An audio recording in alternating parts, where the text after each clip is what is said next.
What is going on, guys? Grave here. Today I'd like to talk about ESO Plus and kind of how it's working into the new formula with the season idea that ZOS has decided to do within the Elder Scrolls Online. There's been a lot of talk about this since the Elder Scrolls Online Direct we had.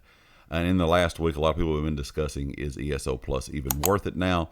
And I don't know if there's some confusion out there, or it's just, people kind of finally getting fed up with paying for ESO Plus. I'm not sure. Everyone has their own opinion on that. But overall, I mean, it's pretty much the same basic idea. You're still going to get the same thing with ESO Plus. You're going to get your crowns. You're going to get, of course, your crafting bag, your extra bank space. And now you're going to have access to that new furnishing vault, that is going to allow you to stack 500, items of furniture in that vault, so you can hold on, to some extra space, maybe within your houses, if you're kind of like me and you're storing furniture in some of your houses that you don't have room to put out.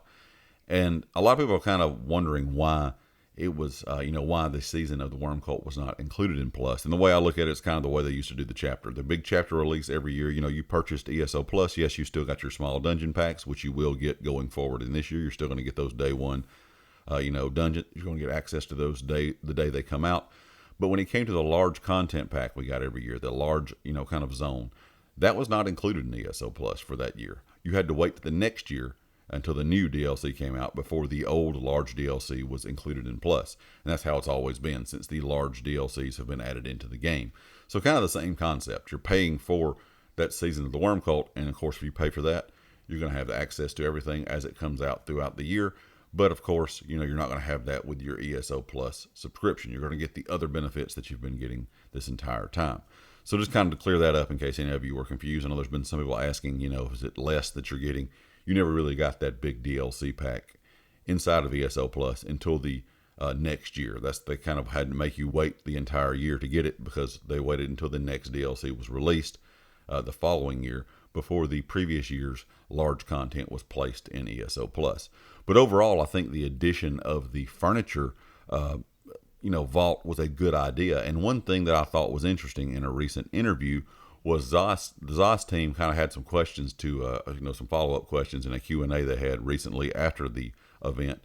And they said they wanted to look at ways to improve the incentives of the ESO Plus benefits even further. Now, of course, we do know they've added in the furniture vault.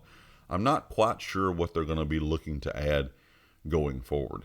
There's been a lot of conversation over all of these years that we've had ESO Plus about what people would like to see added to it. Some people have said more crowns. Some people have said different types of DLC. Some people have said different types of content. And I do think there's a few small things they can do to this. Now, of course, here in the United States, you're looking at about $16 with tax and all per month for ESO Plus. I know it's going to vary depending on where you live, the price anyway. But the only concern I have seen some people say, and one that I kind of wondered about myself, is they continue to add more and more to ESO Plus, that price may go up. And that's what I'm kind of wondering, is the vault the big thing that they're going to add to it, the furnishing vault? Because that's something that a lot of people have asked for a long time, a way to store their furnishings. And adding that to Plus was a pretty good idea, because that will get people to purchase ESO Plus, maybe that have not, or have had in the past but have not purchased it over a certain period of time. So they're looking to maybe get it again because that furnishing vault is in there. But I'm wondering what exactly ZOS meant by wanting to give more incentives for people that have ESO Plus.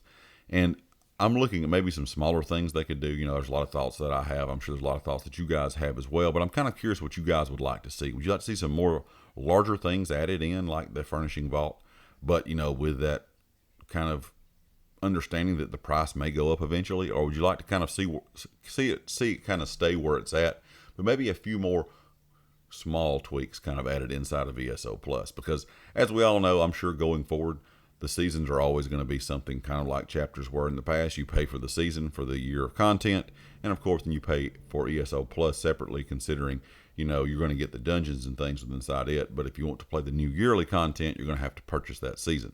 So leave me your comments with your thoughts. Let me know what you think about this. Let me know what you would like to see happen with ESO Plus.